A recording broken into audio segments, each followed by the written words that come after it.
का समाधान। बोलिए देवादिदेव एक हजार श्री आदिनाथ भगवान की जय जय जय। बोलिए प्रातः स्मरणीय संत शिरोमणि परम पूज्य 108 आचार्य गुरुवर विद्यासागर जी मुनि महाराज की जय जय जय।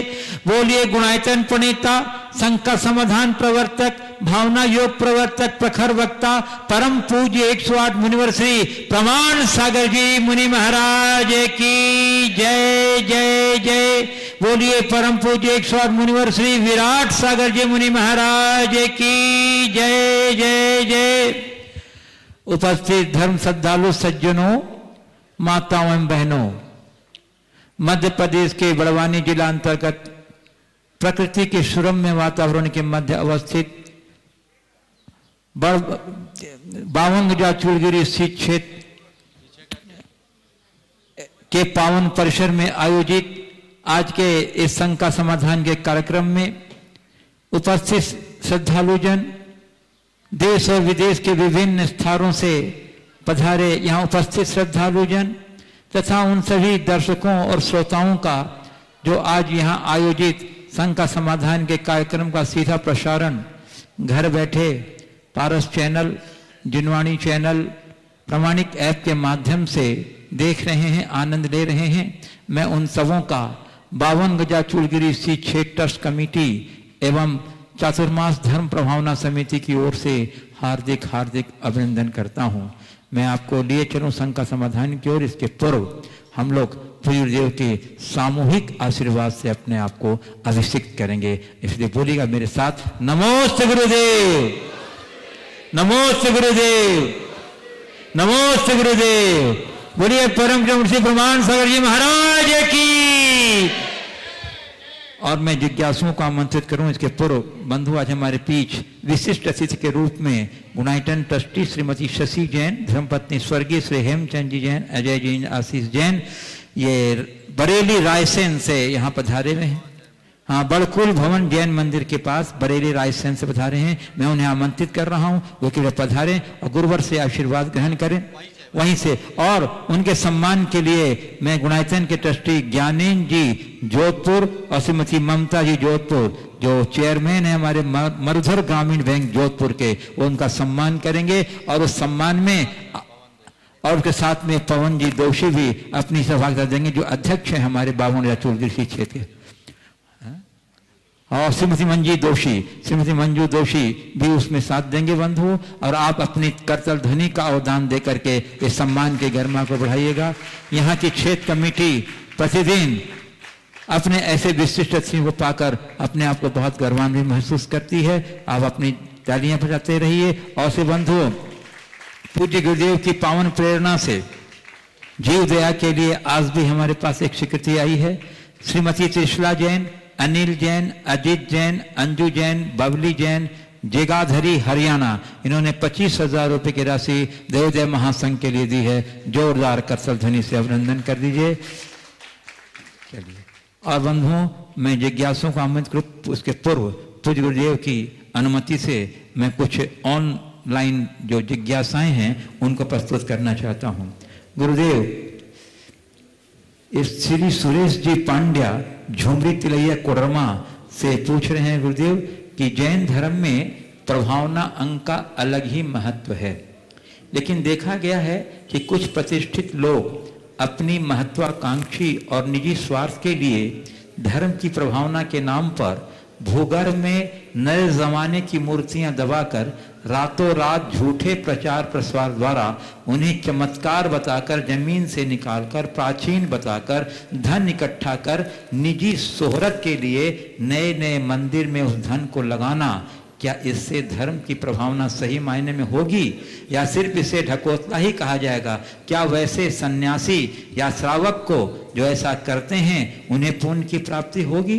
क्या इसे भगवान के साथ जैन धर्म के साथ धार्मिक कपट नहीं कहा जाएगा? गुरुदेव मेरी शंका का समाधान कृपया करें। देखिए, प्रश्न से ही जाहिर है कि इस तरह का छल प्रपंच भरा कृत्य कतई उचित नहीं।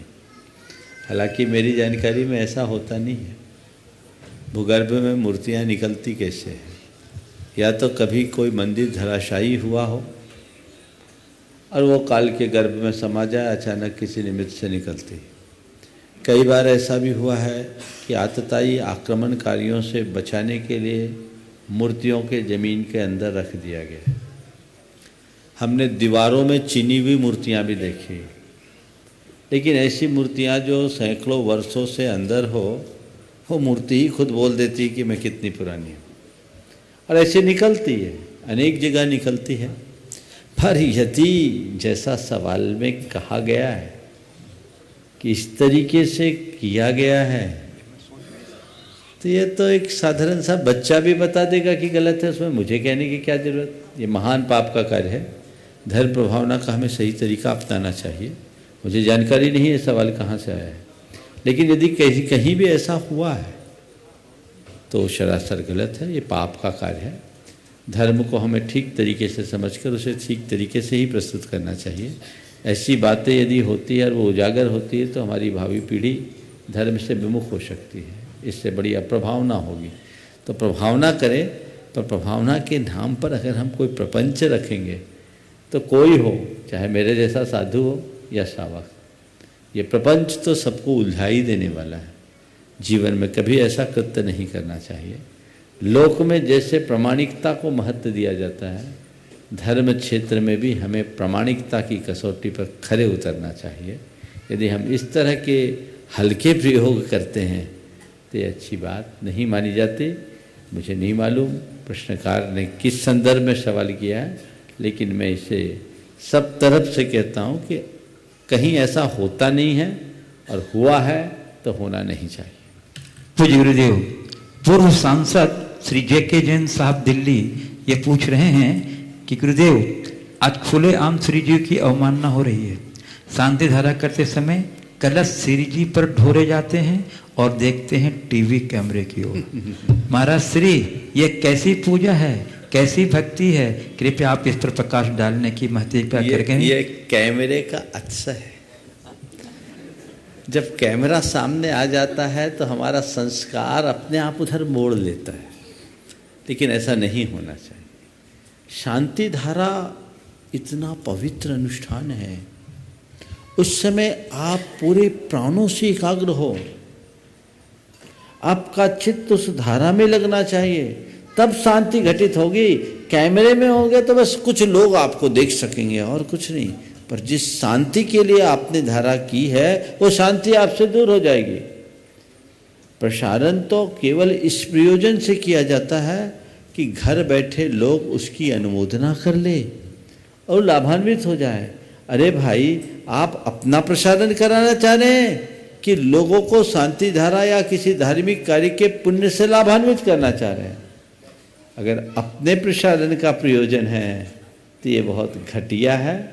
हमें ऐसी प्रवृत्ति से बाज आना चाहिए।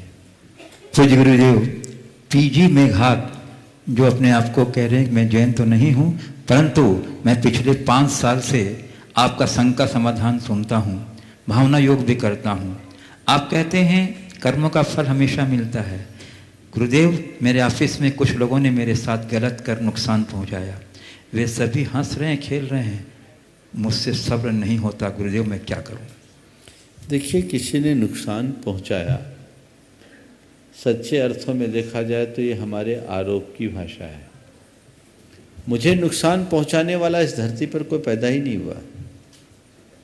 दूसरा मुझे नुकसान नहीं पहुंचाता। अगर मुझे कोई नुकसान पहुंचा सकता है तो केवल मेरा अपना अशुभ परिणाम। आपसे सलाह है, अपने इस अशुभ परिणाम से अपने आप को बचाइए, यही आपका सबसे बड़ा शत्रु है। दूसरा, अगर आपको लगता है कि उसके निमित्त से आपको नुकसान हुआ है तो आप उसे दोषी मत मानिए, उसे तो केवल एक निमित्त मानिए।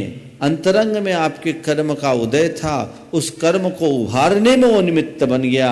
यदि आध्यात्मिक दृष्टि से देखें तो ऐसे व्यक्ति के प्रति क्षोभ प्रकटाने की अपेक्षा आभार व्यक्त करना चाहिए कि तेरे निमित्त से मेरा कर्म कट गया, मेरा बोझ उतर गया। समता से सहो। जो नुकसान होना था सो हो गया, अब वो लौट के नहीं आने वाला। लेकिन भावों की क्षति से अपने आप को बचाने की कोशिश कीजिए, ताकि मेरे भावों की सुरक्षा बनी रहे, मेरे भावों में क्षति ना हो सके। ये आध्यात्मिक दृष्टिकोण अपनाइए। यदि आपका सच्चा विश्वास हो कर्म सिद्धांत पर, तो कभी किसी के ऊपर आरोप की भाषा नहीं बोली जा सकती। हम आरोप की भाषा से मुक्त होकर सही भाषा का प्रयोग करें। मेरे कर्म का उदय था, नुकसान हो गया, अब मैं अपनी नीति बदलूं, रीति बदलूं, क्षमता का भाव रखूं, ताकि आने वाले दिनों में ऐसी परिस्थितियों के सामना करने से बच सके। पूज्य गुरुदेव, नेहा अशोक जैन औरंगाबाद महाराष्ट्र से पूछ रहे हैं, गुरुदेव चाहे व्यायाम का समय हो, भावना योग का समय हो, धार्मिक कार्यों का आयोजनों का समय हो, सब में सुबह ही यानी प्रातः काल का समय ही अनुकूल रहता है। अब गुरुदेव मैं ये जानना चाहता हूँ कि इनमें धर्म और स्वास्थ्य के बीच कैसे साबंध बना करके रखें। देखिए, बात सही है कि धार्मिक क्रियाएं या जितनी भी बातें आपने की सुबह के टाइम करना चाहिए, क्योंकि भावना योग भी सुबह करें, क्योंकि सुबह प्रकृति वैसी होती है, उषा काल होता है। उस समय पूरे ब्रह्मांड में विशेष प्रकार के रसायनों का स्राव होता है, सेरोटोनिन का उस समय ज़्यादा प्रवाह होता है, जो हमें ऊर्जा और स्फूर्ति प्रदान करते हैं। इसलिए सुबह के समय करें तो अति उत्तम है, लेकिन नहीं करने की अपेक्षा जब सुविधा तब करो। आपने पूछा धर्म और स्वास्थ्य के बीच कैसे समन्वय बनाएं, तो भैया स्वस्थ रहना भी हमारा धर्म है।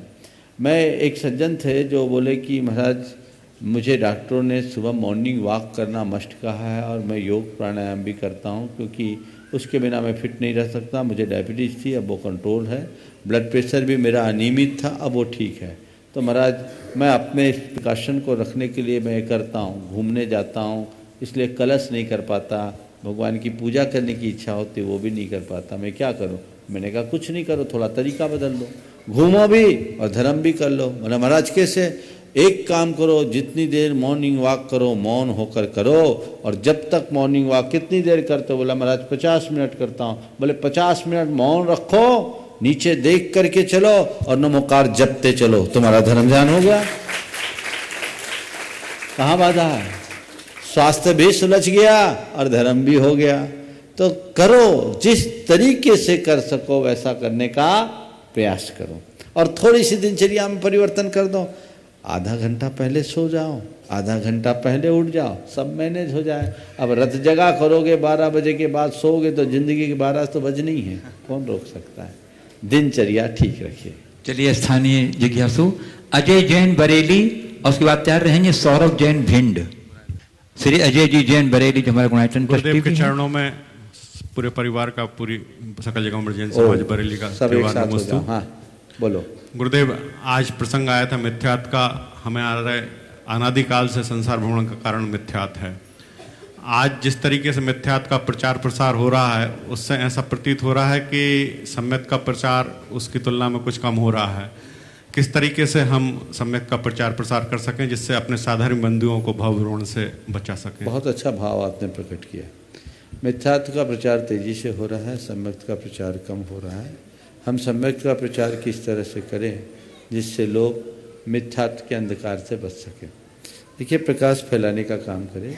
सबसे पहले खुद हम अपने भीतर सम्यक को घटित करें, और अपने आचरण और व्यवहार से लोगों तक ये बातें पहुँचाएँ, जिससे लोगों का भ्रम टूटे, लोगों के हृदय में बैठे हुए भय और लोभ की भावना को हम हटाएं। जब तक हम उसे दूर नहीं करते तब तक लोगों को हम अंधविश्वासों से मुक्त नहीं करा पाएंगे, और जब तक अंधविश्वास नष्ट नहीं हो तब तक वो सम्यक के राह पर नहीं चल पाएंगे। सम्यक तत्व ज्ञान का प्रचार होना चाहिए।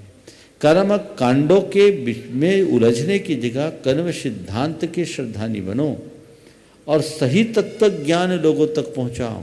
लोगों का सारा वहम और भ्रम टूट जाएगा। सौरभ जैन भिंड। नमस्ते गुरुदेव।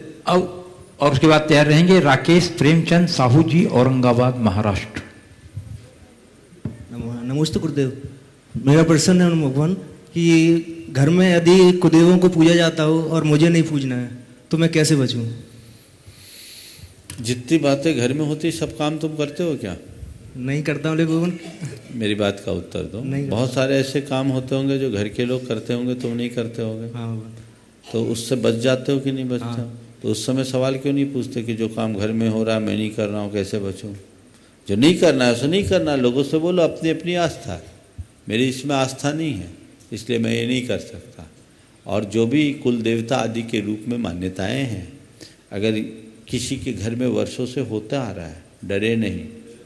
अगर आपको तत्व ज्ञान है और आप अपना रास्ता प्रशस्त करना चाहते हैं, उनके पास विनम्रता से हाथ जोड़ो और कहो आप हमारे घर के एक सदस्य की हैसियत से रहे हैं और आपको घर के सदस्य की भांति हमारे घर में आदर सम्मान मिलता रहा है, लेकिन मैं बीत राग पथ का पथिक हूँ, इसलिए मेरे आराध्य मेरे उपास से बीत राग देव शास्त्र और गुरु ही हैं।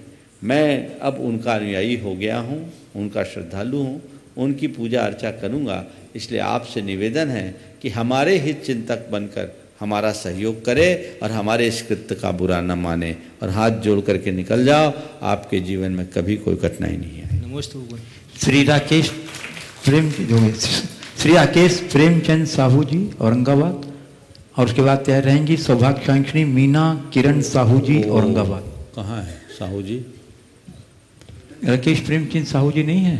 नहीं। सब मीना किरण साहू जी वो भी नहीं है, दोनों चले गए। श्रीमती शिखा जैन भोपाल, और उसके बाद तैयार रहेंगे श्री सुभाष जैन इंदौर। प्रतिक्षण प्रतिवार का बारंबार नमोस्तु त्रिवाल नमोस्तु गुरुदेव। गुरुदेव कहते हैं कि चारित्र ऐसा वृक्ष है, प्रतीक्षा और यश सम्मान उसकी छाया है, लेकिन बहुत कम लोग वृक्ष का ध्यान रखते हैं, छाया सब चाहते हैं, ऐसा क्यों? बिल्कुल ठीक बात है, हर जगह है। वृक्ष का ध्यान कम लोग करते हैं, छाया सब चाहते हैं। लोग फल खाते हैं लेकिन उसके मूल को संभालने की कोशिश नहीं करते। ऐसे लोग लंबे समय तक लाभ नहीं ले पाते। यदि अपने जीवन में कोई भी सुदीर्घ लाभ लेना है तो हमें चाहिए जड़ को सींचने की कोशिश करें। जड़ हरी रहेगी तो सब चीज़ें अपने आप सब ठीक हो जाएगी। श्री सुभाष जैन इंदौर, उसके बाद तैयार रहेंगे संजय जैन चित्तौड़गढ़। नमस्ते गुरुवर। मेरा प्रश्न है गुरुवर कि यदि किसी समाज अपने समाज में यदि किसी व्यक्ति की मृत्यु होती है तो उसका सूतक निवारण के पश्चात 13वें का कार्यक्रम होता है, उसके पहले उठावने का कार्यक्रम हो जाता है।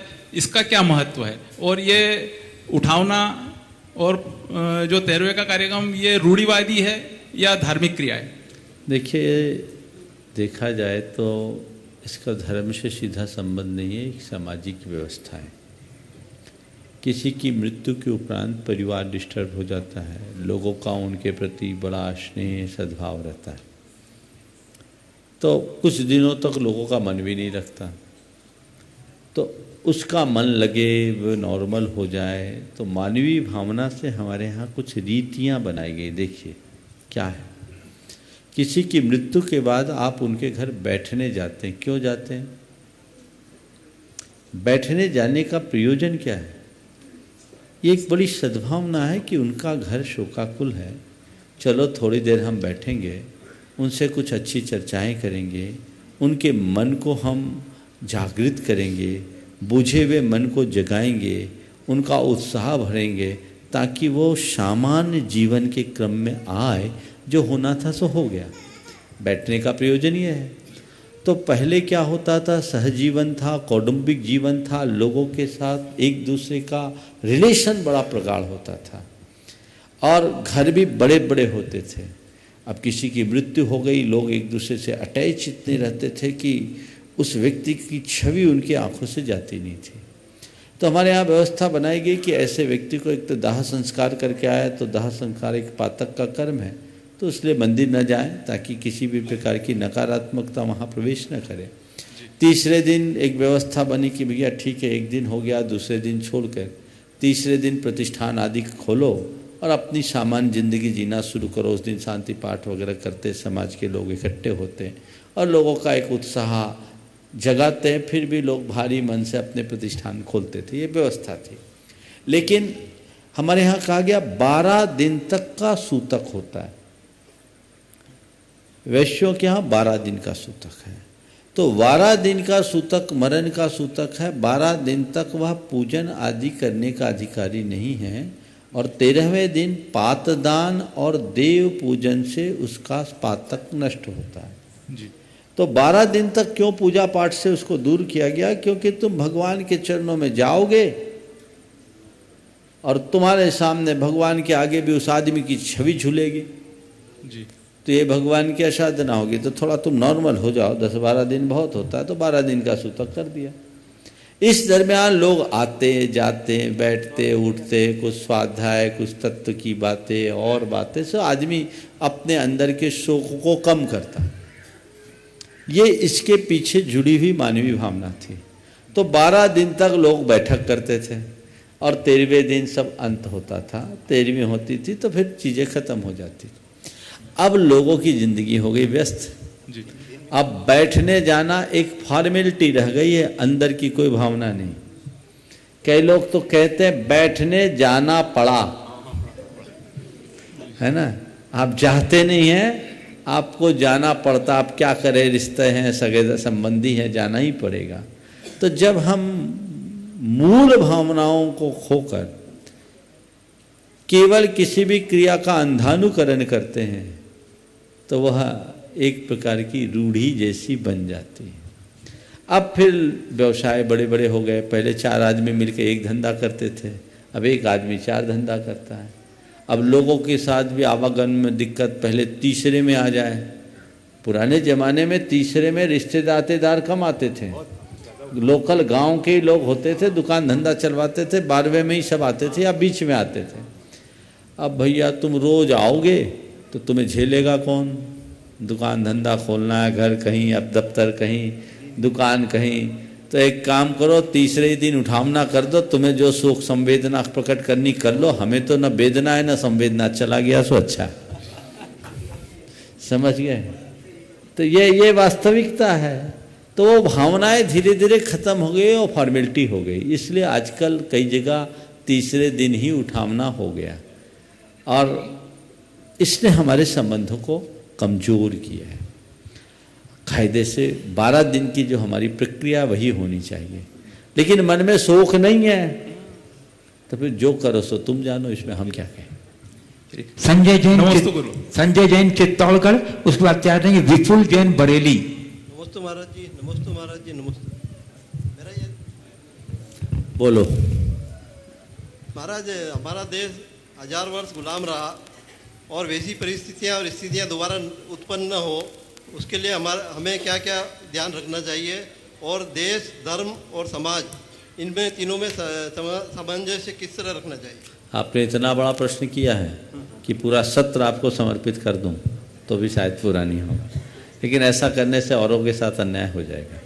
मैंने इस विषय में अपना मार्गदर्शन समय समय पर दिया है। विगत 15 अगस्त के प्रवचन में भी ये बात आई थी। आपने पूछा है कि देश फिर से गुलाम न हो, उसके लिए क्या करें। अति संक्षिप्त में कहता हूँ, हर व्यक्ति को स्वदेश के प्रति प्रेम होना चाहिए। स्वदेश, सुराज, स्वदेशी के प्रति ध्यान होना चाहिए। स्वभाषा को देखो, स्वभूषा को देखो, अपनी भोजन को सुधारो, अपनी भावना को सुधारो, तो देश कभी गुलाम नहीं हो सकेगा। आपने पूछा है समाज, देश और धर्म। देश, समाज और धर्म, इनमें हमें किसे कितना महत्व देना चाहिए। देखिए, धर्म हमारा वैयक्तिक जीवन के रूपांतरण का आधार है, उसे हम वैयक्तिक साधना के रूप में स्वीकार करें। धार्मिक व्यक्ति के अपने सामाजिक कर्तव्य हैं, क्योंकि बिना सामाजिक संरक्षण के धर्म नहीं हो सकता। इसलिए हर धर्मी व्यक्ति समाज के लिए भी कुछ करता है। लेकिन जब देश की बात आती है तो जैन धर्म कहता है राष्ट्र धर्म आत्म धर्म से भी बड़ा है। अगर जरूरत पड़े तो अपना धर्म का भी त्याग करो, पर देश की सुरक्षा करो। इस संदर्भ में मैंने अनेक बार प्रकाश डाला। आगे विपुल जैन बरेली, उसके बाद तैयार रहेंगी सुलोचना अनिल कासलीवाल, कन्नड़, महाराष्ट्र। गुरुवर के चरणों में त्रिबार नमोस्तु नमोस्तु गुरुदेव। गुरुदेव, हम दूसरे ग्रहों पर जीवन की संभावना ढूंढ रहे हैं, लेकिन हमारे यहाँ जो जमीन, जंगल और जल और आदि जानवर है, ये प्रकृति के अंग हैं, उनको नष्ट करते जा रहे हैं। क्या ये मूर्खता नहीं है गुरुदेव? किसी की पंक्ति है बड़ी अच्छी, देह नित निर्बंध आत्मन, तन्मय बुखारिया की पंक्ति है। बहुत अच्छे कवि रहे हैं जैन समाज के ललितपुर के। देह नित निर्बंध आत्मन फंस रहा है। देह नित निर्बंध आत्मन फंस रहा है, मन अपाहिज हो धरा में धस रहा है। देह नित निर्बंध आत्मन फंस रहा है, मन अपाहिज हो धरा में धस रहा है। दिल लगी इससे बड़ी अब और क्या होगी, आदमी अब चंद्रमा में बस रहा है।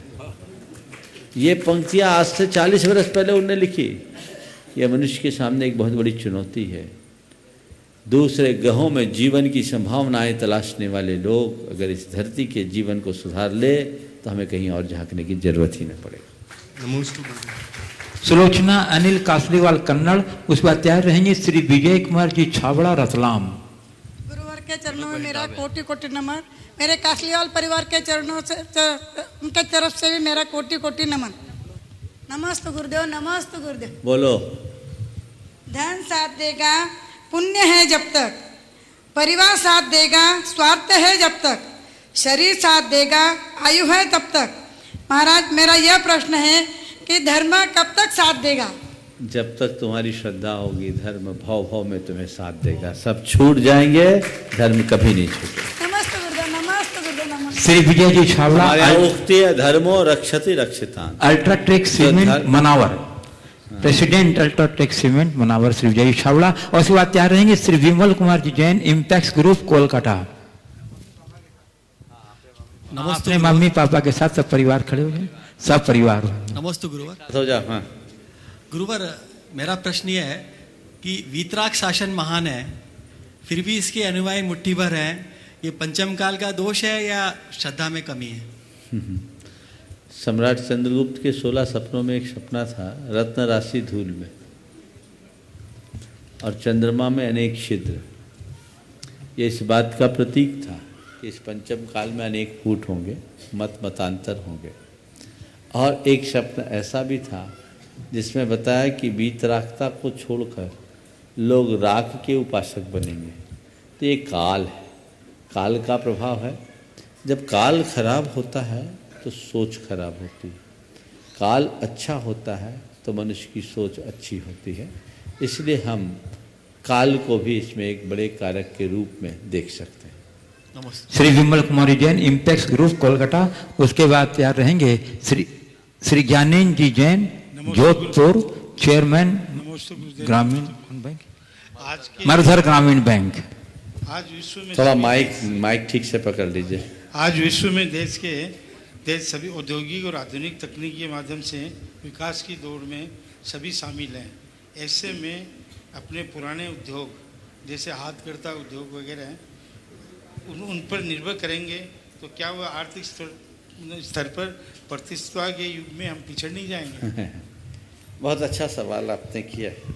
औद्योगिक क्रांति का दौर चल रहा है, बड़े बड़े उद्योग कल कारखाने स्थापित हो रहे हैं और आपने पूछा इस आर्थिक प्रतिस्पर्धा के दौर में यदि हम परंपरागत जो पुरानी पद्धतियां हथकरघा जैसे उद्योगों को विकसित करेंगे तो कहीं हम पीछे नहीं रह जाएंगे, नहीं रहेंगे। ये पूरी तरह से अध्ययन हो चुका है, प्रयोग सिद्ध है कि बड़े उद्योगों के माध्यम से जितने लोगों को रोजगार मिलता है और तुलनात्मक रूप से जितना प्रदूषण फैलता है उसकी जगह छोटे और कुटीर उद्योगों से लोगों को ज़्यादा रोजगार मिलता है, आय भी अच्छी होती है, प्रदूषण भी कम मिलता है।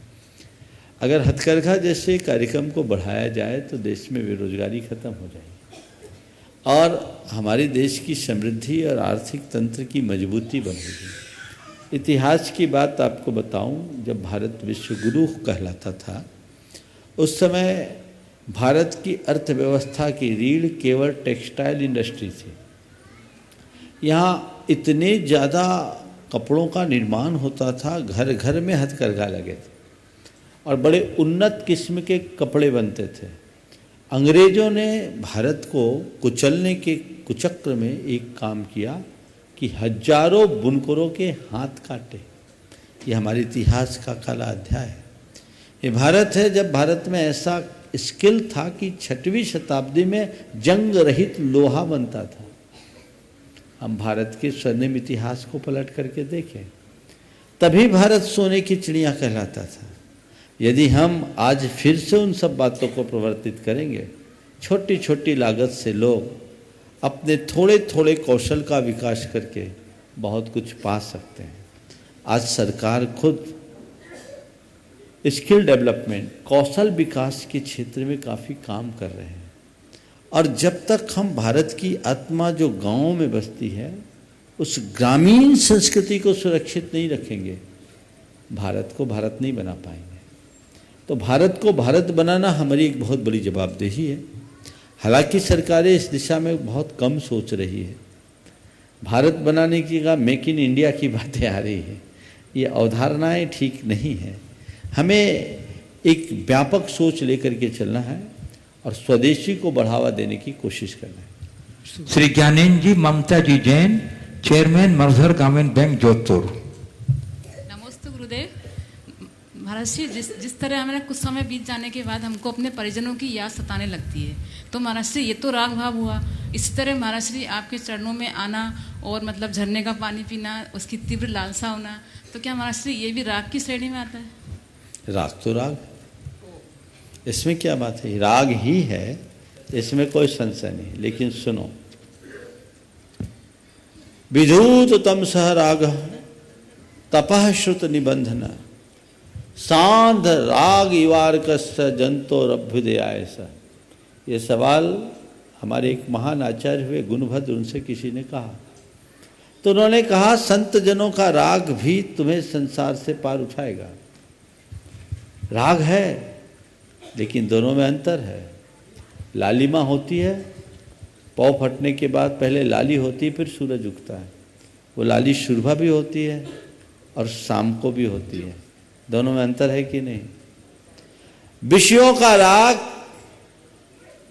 परिजनों का राग संध्या की लाली है और संतों का राग, धर्म का अनुराग सुबह की लाली है। गुरुदेव ने लिखा है, प्रातः में भी लाली होती, संध्या में भी लाली है। प्रातः में भी लाली होती, संध्या में भी लाली है। एक जगाती एक सुलाती, दोनों अंतर वाली है। बहुत अंतर, इस बुनियादी अंतर को समझिए। राग तुम्हें भव राग से बचाने वाला है, तो अपने राग को डाइवर्ट करे, कोई दोष नहीं। नमस्ते। महाराज श्री, दो तरह के लोग होते हैं, एक जो नंबर एक अपना कमाई करते हैं, मेहनत से कमाते हैं और उसका एक निश्चित प्रतिशत दान देते हैं। एक वो जो नंबर दो की कमाई करते हैं, वो भी निश्चित प्रतिशत निकालते हैं, लेकिन अमाउंट वाइज वो ज़्यादा होता है। तो महाराज जी, जो दान का जो प्रतिफल है वो दोनों को बराबर मिलेगा या कम ज़्यादा होगा? महाराज जी देखिए, नंबर एक, नंबर दो, एक में नंबर 3 बता देता हूँ महाराज जी, जो तुम लोग नहीं जानते। नंबर 3 क्या जानते हो? नंबर 1 तो फुल आपके जाकर टैक्स पे करके विधि विधान से पैसा कमाया, नंबर 1 है। नंबर 2 जिसमें टैक्स बचा लिया, वो अवैधानिक हो गया। और नंबर 3 तस्करी करके, हिंसा करके, षड्यंत्र करके, दगा देके, धोखा देकर, पापात्मक कार्य करके, प्रपंच रचकर, अनैतिक कृत्यों से जो धन अर्जित किया जाता है, वो नंबर 2 नहीं, नंबर 3 जो बड़ा खतरनाक है। समझ गए ना? तो अब पहला पैसा जो नंबर 1 है वो वैधानिक है। दूसरा पैसा मैं उसे पाप तो नहीं कहूंगा, पर अवैधानिक है। और तीसरा अनैतिक है। मनुष्य को अनैतिकता से तो पूरी तरह बचना चाहिए, वैधानिक बनकर के जीवन जीना चाहिए। लेकिन कोई व्यक्ति टैक्स बचा करके मौज कर रहा है, अब कोई व्यक्ति टैक्स बचा करके दान कर रहा है और दान भी देश और समाज के कल्याण में लग रहा है, तो अपेक्षाकृत मैं उसे अच्छा मानूंगा। इसलिए हम कहें कि पहले तो चोरी करो ही मत, और अगर चोरी कर रहे हो तो कम से कम उसे बुरे कर्मों में तो बिल्कुल मत लगाओ। अब लोगों की आदतें सुधर जाएगी थोड़े दिनों में। मोदी जी का ऐसी डंडा चले तो सब ठीक हो जाएंगे। और वो दिन बड़ा सुखद होगा जब सारा हिंदुस्तान टैक्स पे ही बनेगा, किसी भी तरह की हेरा फेरी से बचेगा। श्री नंदन जैन अमरपाटन, और उसको बाद आ देंगे श्री महेंद्र जी जैन नोएडा। मराश्री नमोस्तु नमोस्तु नमोस्तु। मराश्री जो अपन मंदिर या क्षेत्र में जो भी दान धन संपत्ति जो देते हैं, और उसमें जो कमरे का निर्माण कराते हैं, और समिति की तरफ से ऐसी व्यवस्था रहती है कि वो लोग जब आए तो वो कमरा उनको दिया जाए। तो महाराज जी, अगर उस कमरे का वो निःशुल्क उपयोग करते हैं तो उनको निर्माण का दोष लगेगा कि नहीं? देखो, पहले तो ये बताओ, कमरा बनाया है कि कमरा को लीज पे लिया है? अगर कमरा बनाया है तो दान है, और कमरा में अपना आधिपत्य है तो लीज पे लिया है, तो दान कहाँ? ठीक। फिर दूसरी बात, आपने लीज पर भी कोई चीज़ लिया है तो मेंटेनेंस का कॉस्ट अपने फ्लैट में रहने का देते हो कि नहीं देते हो? देना चाहिए। देते हो कि नहीं? आप लोग रहते हो, अपार्टमेंट्स में रहते हो, तो मेंटेनेंस चार्ज लगता है कि नहीं लगता है? तुम किसी जगह अपना कमरा बनाए, चलिए कमेटी ने उदारता पूर्वक आपको निःशुल्क दे भी दिया, देना नहीं चाहिए, फिर भी उदारता दिखाकर निःशुल्क दे भी दिया, तो भैया तुम 2 दिन 4 दिन रहे हो, उस कमरे की साफ सफाई में स्वीपर का खर्चा, चद्दर धोने का खर्चा, बिजली का खर्चा, आजकल तो बिना एसी के नहीं रहते, एसी का खर्चा तुम्हारे बाबूजी देंगे? कहाँ से आएगा? ये तो दो, नहीं तो निर्माल्य का पाप लगेगा। आज एक माता जी ने मुझसे कहा, महाराज मैं घर से माचिस लाना भूल गई, मंदिर के दरबान से मैंने माचिस लिया तो मैंने उसको रुपया दिया, क्योंकि माचिस की एक तिल्ली भी मेरे निजी उपयोग में नहीं आए, क्योंकि वो निर्माल्य है। ये समझ होनी चाहिए। तो कभी भी किसी भी धर्मशाला आदि में रुको, कम से कम मेंटेनेंस का खर्च जरूर दो, ये तुम्हारा दायित्व होता है। और तुम इतने गरीब नहीं हो, किसी होटल में 4 दिन रुकोगे तो क्या करोगे वहां? ठीक है, तुमने 2-4 लाख रुपया दे दिया, कमरा बना दिया, इसका मतलब ये नहीं है कि कमरा तुमने अपने नाम पर लीज करा लिया। और एक सुझाव मैं कमेटियों को भी देता, पर कमेटियां करे क्या, उनको तो अपना काम निकालने के लिए सब में हाँ बोलना पड़ता है।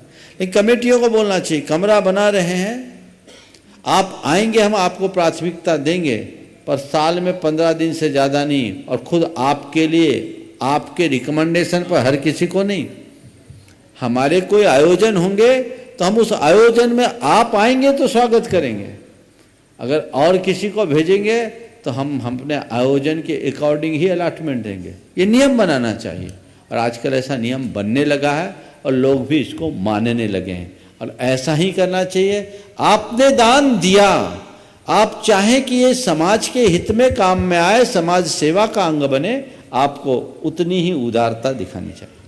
श्री महेंद्र जी जैन नोएडा, उसके बाद तैयार रहेंगे प्रोफेसर एस सेठी बड़वानी। बारंबार नमोस्तु महाराज जी। महाराज जी, पहले शौचालय स्नान घर से बहुत दूर हुआ करते थे घरों में, उसके बावजूद ही हमें कुएं से पानी खींच करके मंदिर में जाकर नहाना पड़ता था। उसके बाद ही हम जो शुद्ध वस्त्र पहन करके श्री जी को छू सकते थे। लेकिन आज शौचालय और स्नान घर के दूरी खत्म हो गई है, फिर भी हम घर से नहा के चलते हैं और मंदिर में बिना कुछ करे हुए कपड़े बदल करके अपना आप को शुद्ध मान लेते हैं। ये पूरे देश के लिए भगवान ऐसी कोई देखिए क्या बताएं, इस विषय में लोगों की अलग अलग मान्यता है। मेरी राय में तो मंदिर में स्नान किए बिना भगवान का स्पर्श करना ठीक नहीं है, क्योंकि जिन सड़कों में आप चल करके आते हैं वो सड़क चलने लायक नहीं है। पर कतिपय साधुजन भी ये कहते हैं मंदिर में स्नान नहीं करना चाहिए, तो अब श्रावक क्या करे? आप अपना विवेक जैसा आपको लगे करें। मैंने अपनी राय प्रकट कर दी, मैंने बचपन से भी यही देखा है, मंदिर में स्नानागार होता है, और आशाधर जी ने इन सब का उल्लेख भी किया है। स्नानागार में स्नान करिए, वहाँ शुद्ध वस्त्र पहनिए। हाँ, वहाँ आप माली से वस्त्र मत धुलवाइए, अपने हाथ से धुलवाइए। इनके गया में होता है, लोग मंदिर में नहाते हैं, अपने वस्त्र अपने हाथ से धोते टांगते हैं। हमने बेलगछिया में देखा और छदामी लाल जी के मंदिर में देखा फिरोजाबाद में, सेठ साहब ने अलग से कुछ कक्ष बना दिए थे, 8 बाई 8 के छोटे छोटे कक्ष, वो पुजारियों के कक्ष थे। वहाँ पुजारी आएंगे, नहाएंगे, अपने वस्त्र टांगेंगे, वो वस्त्र सुखाने के लिए कमरे थे, वो अपने वस्त्र, आप अपने वस्त्र रखो, अपने हाथ से धो। आप लोग गलती क्या करते हैं, मंदिर में पूजा पाठ करके माली के भरोसे कपड़े छोड़ देते हैं, ये ठीक नहीं है। अपने हाथ से धोइए, शुद्ध वस्त्र, वस्त्र की शुद्धि रखने से बहुत अच्छा परिणाम आएगा। प्रोफेसर ए शेट्टी बड़वानी फतेह देंगे अरिहंत अजमेरा बड़वानी। नमोस्तु महाराज श्री, नमोस्तु नमोस्तु नमोस्तु महाराज श्री। महाराज श्री, सबको खुश रखना जीवित मेंढकों को तराजू में तोलने के समान हो गया है। एक को खुश करते तो दूसरा उछल जाता है, दूसरे को खुश करते तो तीसरा उछल जाता है। गुरुदेव, अपनी हैसियत और अपनी एहतियात कैसी बरतें हैं कि सबके सामने अपना वजन तो रहे, बोझ न लगे। बहुत अच्छा। अपनी हैसियत और अपनी एहतियात कैसी रखें कि सबके सामने हमारा वजन तो रहे, बोझ न लगे। देखिए, दृष्टिकोण बदलो। एक छोटी सी बच्ची, 12 साल की बच्ची अपने 3 साल के भाई को, 2.5 साल के भाई को लेकर पहाड़ी पर चल रही थी। पहाड़ी पर चढ़ते चढ़ते अचानक वो थक गई। थोड़ी देर के लिए बच्चे को नीचे उतारा और राहत लेने लगे। एक व्यक्ति वहीं बैठा था, उसने कहा, बड़ा बोझ है, ऐसा लगता है जैसे बड़ा भार है। उसने कहा, भाई साहब माफ़ करो, ये भार नहीं मेरा भाई है। भार नहीं मेरा भाई है। चीज़ों को स्वीकारते ही वह भाई बन जाता है और स्वीकार न करने पर वह बोझ बन जाता है। हम जिन परिस्थितियों में जीते हैं उनके साथ तालमेल बनाने की कला विकसित कर लें। हम किसी के लिए बोझ नहीं बनेंगे, हम उनके भाई जैसे बन जाएंगे, औरों का बोझ उतारने में समर्थ हो जाएंगे। वो प्रयास हमें करना चाहिए। अरिहंत अजमेरा बड़वानी, उसके बाद तैयार रहेंगी श्रीमती बिंदु काला बड़वानी। नमोस्तु महाराज जी, नमोस्तु महाराज जी, नमोस्तु महाराज जी। महाराज जी, कई बार कोशिश करने पर भी सफलता हाथ नहीं लगती है, तो गुरुवर क्या हमारी मेहनत में कमी रह जाती है या हम गलत मंजिल की तरफ सफलता का प्रयास कर रहे होते हैं? देखिए, पर्याप्त प्रयास करने के बाद भी यदि वांछित सफलता न मिले तो हमें सोचना चाहिए कि जरूर हमारे प्रयत्न की दिशा में कोई कमी है, और प्रयत्न की दिशा अगर हम ठीक करते हैं तो परिणाम सुनिश्चित तौर पर आए। श्रीमती जो निराशा और सबकी उपेक्षा आती है, उससे कैसे बचें जब असफल हो जाते हैं? तो इस प्रश्न को कल के लिए खड़ा रखो। श्रीमती बिंदु काला बड़वानी, उस बात तैयार रहेंगी श्रीमती निर्मला काला बड़वानी। हे गुरुवर, नमोस्तु नमोस्तु नमोस्तु। गुरुवर, कितनी बार गाड़ी चलते चलते रुक जाती है? गुरुवर, कितनी बार गाड़ी चलते चलते रुक जाती है तो उसे धक्का लगाकर आगे बढ़ाना पड़ता है। गुरुवर, हम अपने बच्चों को धार्मिक कार्य में धक्का लगाकर आगे तो बढ़ाते हैं, लेकिन फिर भी अगर उनका मन नहीं लगे तो क्या करना चाहिए? गाड़ी ऐसी बनाओ ही नहीं कि शुरुआत में ही धक्का लगाना पड़े। ऐसी गाड़ी तैयार करो सरपट दौड़े। ये खटारा पैदा क्यों किया? उसको शताब्दी बनाओ, सरपट दौड़ने वाला बनाओ शुरू से। कुछ गलत बोल दिया क्या? ऐसे समझो। हम ऐसा करें क्यों? उसको ऐसे संस्कार दे कि बच्चे खुद अगर धार्मिक क्रियाओं में चूक करे तो असंतोष उत्पन्न हो जाए। आज आप मंदिर के विषय में बात करते, थोड़े स्कूल के विषय में देखो। आपको याद होगा, आप जब पढ़ने जाती थी, आपका हो या न हो, मैं अपनी बात करता हूँ, जब मैं स्कूल जाने को होता था शुरुआत में तो बच्चा क्लास था, पहले केजी वेजी तो होती नहीं थी, बच्चा और 1 में रोते रोते स्कूल जाते थे। स्कूल के नाम पर एक फोबिया जैसा रहता था, कोई ना कोई पहुंचा के आता था, स्कूल जाने का मन नहीं होता था, है ना। और आज बच्चे को स्कूल मिस करने पर बच्चा रोता है। क्यों? एक अवेयरनेस आ गई कि स्कूल मुझे जाना है, स्कूल जाए बिना मेरा काम नहीं होगा। ये अवेयरनेस आ गई, इसलिए लोग स्कूल के प्रति उत्साहित रहते हैं।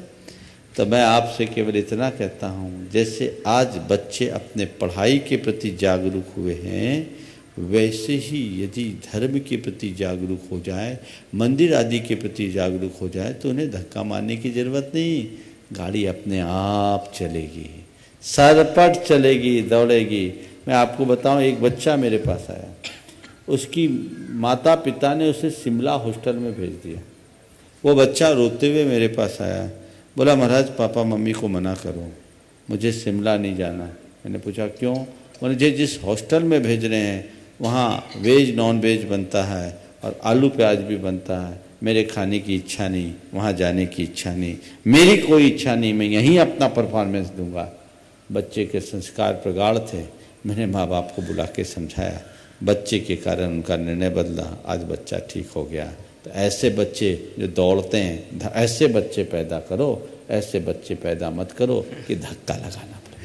श्रीमती निर्मला काला बड़वानी, उसके बाद तैयार रहना सिल्वी जैन बड़वानी। गुरुवर नमोस्तु नमोस्तु नमोस्तु।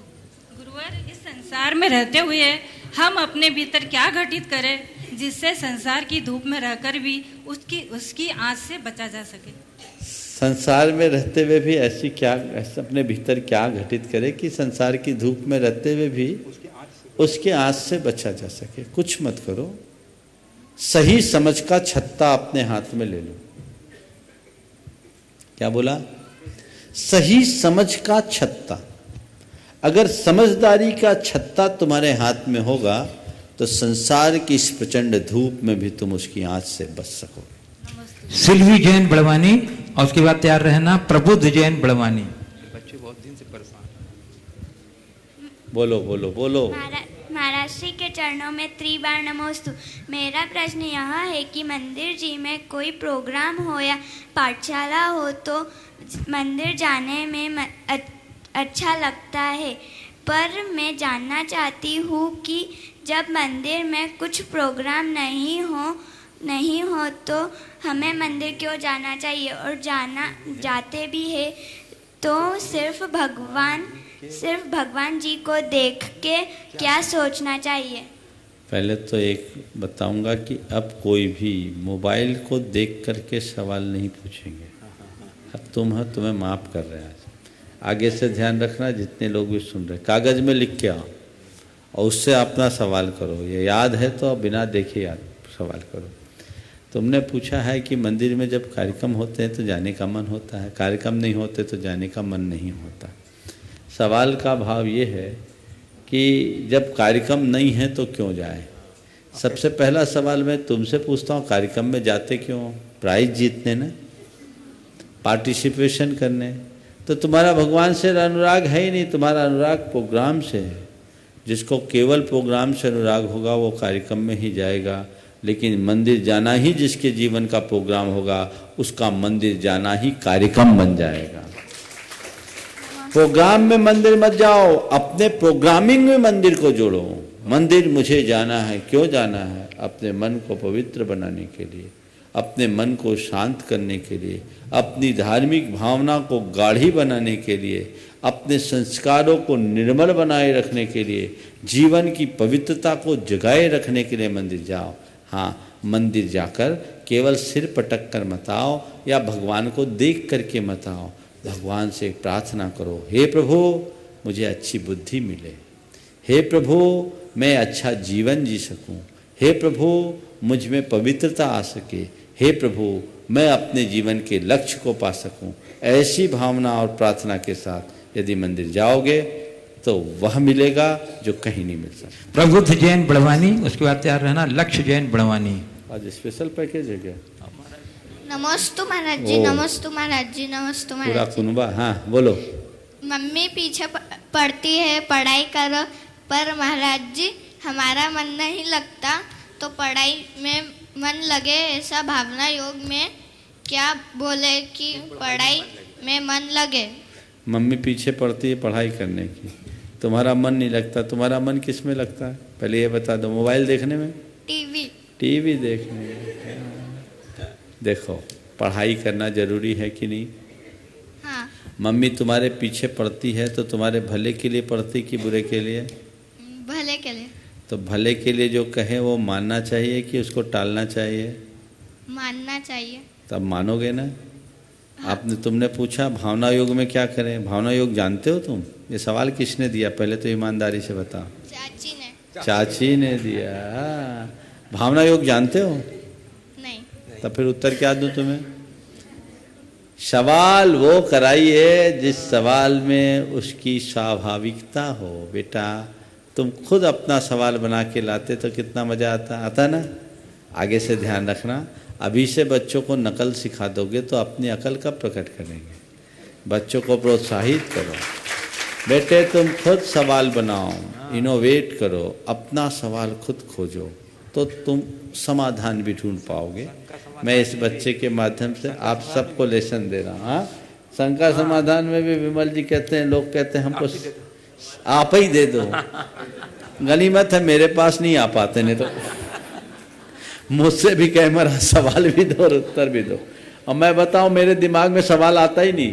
कभी कोई पूछे भी महाराज कोई सवाल बता दो, और अगर मैं सोचना भी चाहूं तो मेरे दिमाग में सवाल आता नहीं।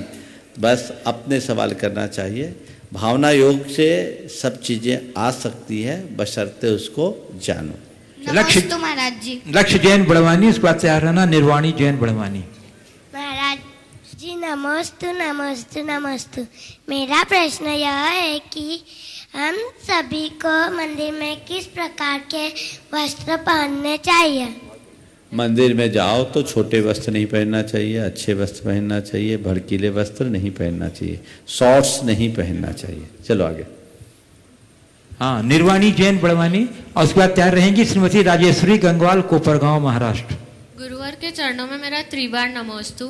महाराज जी, जब कोई कुत्ता या बिल्ली किसी चूहे, पक्षी या छोटे जानवर को पकड़ लेता है, तब हम उसे बचाने के लिए उस कुत्ते या बिल्ली को पत्थर, लकड़ी मारकर भगाकर उसे मार देते हैं। तो इसमें हमें एक तरफ तो एक जानवर की हिंसा का भी पाप लगेगा, और दूसरी तरफ हमने एक जीव की रक्षा भी की है। तो क्या इसमें हमें पाप लगेगा, किसी हिंसा करने का पाप लगेगा, या रक्षा समझ करने गया। का पुण्य? तो मैं एक सॉल्यूशन दे देता हूँ। बिल्ली अगर चूहे को पकड़ती हो ना, तो न बिल्ली को चूहा खाने दो, न बिल्ली को मार के भगाओ। एक तरकीब बताता हूँ, बिल्ली के आगे दूध का कटोरा रख दो, चूहा भी बच जाएगा, बिल्ली भी पल जाएगी, जीवन धन्य हो जाएगा। समझ गए? श्रीमती राजेश्वरी गंगवाल, कोपरगांव, उसके बाद तैयार रहेंगी श्रीमती मीना काला बड़वानी। महाराज जी, मेरा और मेरी परिवार के ओर से त्रिवार नमोस्तु नमोस्तु नमोस्तु। महाराज जी, एक माँ का मन इतना भावुक होता है कि वो अपने बच्चे के लिए कभी कभी लोगों के कहने में आकर मिथ्यात्व पर भी भरोसा करने लगती है। ऐसे में कैसे अपने ममत्व को संभालकर अपने धर्म को कायम रखे, और कैसे लोगों के बातों का असर अपने पर न आने दे। देखिए, इसका एक ही रास्ता है, तत्व ज्ञान, सही समझ। अगर तत्व ज्ञान और सही समझ के साथ चले तो हो सकता है। जिनके अंदर तत्व ज्ञान नहीं, वो भटक जाते हैं। हाँ। श्री विश्वास छावड़ा, कोलकाता यदि उपस्थित हैं तो अगले प्रश्न के लिए उपस्थित हो जाइए। तब तक श्रीमती मीना काला बड़वानी। हे गुरुवर, मुक्ति का पथ संयम की आराधना से पूर्ण होता है, तो हम अपने गृहस्थ जीवन में संयम की आराधना कैसे करें? अनुव्रती बनो, फिर धीरे धीरे ऐसे संस्कार जगाओ कि महाव्रती बन पाओ। आगे चलो। श्री विकास जी छावड़ा, कोलकाता नहीं है। श्री मानिक चंद जी बज, धर्मपुरी, क्षेत्र ट्रस्टी। हे गुरुवर नमस्तु नमस्तु नमस्तु। गुरुवर, लोग बुराई करते हैं और हम दुखी हो जाते हैं, लोग तारीफ करते हैं और हम खुश हो जाते हैं। मतलब हमारे सुख और दुख का स्विच लोगों के हाथ में है। तो हम क्या प्रयास करें कि हम अपने आप में कॉन्फिडेंस बनाए रखें? कृपया मार्गदर्शन दें। देखिए, बहुत सही बात है। हम हमेशा दूसरों से जुड़े हैं, जब चाहे जला दे, जब चाहे बुझा दे। अपनी चेतना को मजबूत बनाए, उद्दीप्त करे, तत्वज्ञानी बने, निमित्तों से अप्रभावित रहने की कला विकसित करें, सकारात्मक सोचें, तब हम इन सब बातों से बखूबी बच सकते हैं। नमस्ते गुरुदेव। शकुंतला हीरा चंद बज, धर्मपुरी, उसके बाद तैयार रहेंगे गजेंद्र कुमार जैन, इंदौर, महेश्वर वाले। गुरुवर के चरणों में कोटिशः नमन। गुरुवर, 2 लाइन बोल सकती हैं? नहीं, सवाल करो जल्दी। हाँ। आजकल हम सारा दिन ईमेल चेक करते हैं, दिन में न जाने कितनी बार व्हाट्सएप और फेसबुक चेक करते हैं। दुनिया हमारी पोस्ट पर क्या कमेंट करती है उसे चेक करते हैं। गुरुवर, मेरा प्रश्न है कि हम इन फिजूल की बातों को चेक करने के बजाय अपने मन और अपने जीवन को चेक करने का अभ्यास कैसे बनाएं? जो अपने मन और जीवन को चेक करता हो फिजूल की बातों को चेक कर ही नहीं पाता। अपने इन बातों को समझे। हमेशा एक बात मनुष्य के हृदय में अंकित होनी चाहिए, मुझे वही करना है जो अर्थपूर्ण। ये बात अपने हृदय में धार लें तो फालतू की बातों में कभी जी उलझेगा ही नहीं।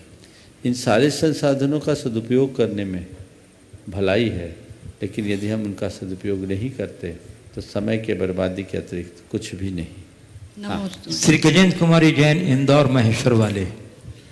गुरुदेव के चरणों में कोटिशा नमन। गुरुदेव, श्रावक के जीवन में आनंद की सार्थकता किस में है? श्रावक के जीवन में आनंद की सार्थकता किस में है? मैं कहता हूँ आनंद रहने में ही श्रावक के जीवन की सार्थकता है। आनंद किसको मानेंगे? आप सवाल को थोड़ा सुधार दो। आनंद है तो तुम्हारे जीवन की सार्थकता, आनंद ही नहीं तो सार्थकता कहाँ? आनंद की सार्थकता नहीं होती, आनंद में सार्थकता है। आनंद किसको मानेंगे महाराज? हाँ, आनंद किसको मानेंगे? आनंद किसको मानेंगे ये सवाल करो। आनंद क्या है? आनंद शब्द को थोड़ा देखो। आनंद शब्द नंद धातु में आप प्रत्यय लग करके बना है, जिसका मतलब है हर स्थिति में संतुष्ट रहना, प्रसन्न रहना, खुश रहना।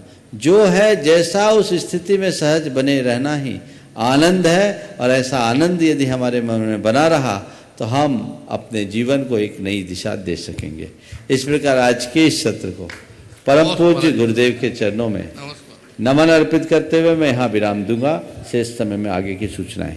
बोलिए परम पूज्य आचार्य गुरुवर श्री विद्यासागर जी।